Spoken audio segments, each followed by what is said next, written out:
Why are all of these people with blackened hands, faces, and clothes looking so happy? Well, they've spent all day miles away from school, in the sunshine, working on a wildfire research project. We're here in the Umpqua National Forest today, high in southwest Oregon's Cascade Mountains. The ground we're standing on has been designated as a roadless area. The Boulder Creek Wilderness Area boundary is at the top of the ridge above us.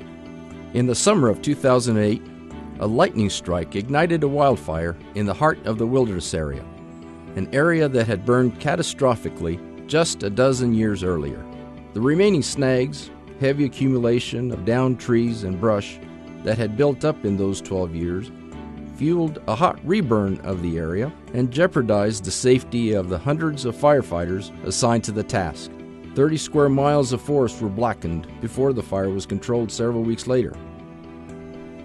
We see snags or dead trees all around us. Some of them were survivors in the first fire, but were less fortunate in the second fire. They could have sprouted natural seedlings. The Forest Service began planning efforts to replant part of the burned area, and because of the roadless area designation, there was no opportunity to remove any of the dead yet valuable wood standing around us. With limited funding, they could only replant about 10% of what burned. Unfortunately, that is typical of what we see after wildfires on our national forests. So Communities for Healthy Forests wanted to see how this landscape changes in the years after catastrophic fire.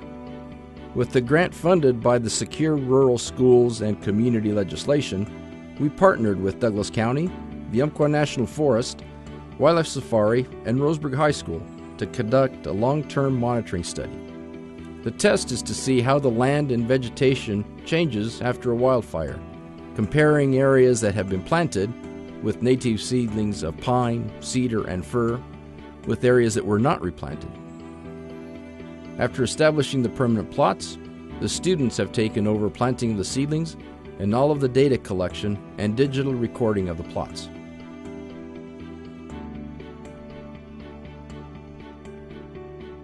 For the next several years, these students and their followers will return to these sites in the spring and again in the fall, gathering the data, preparing reports, and making presentations to agency and community groups.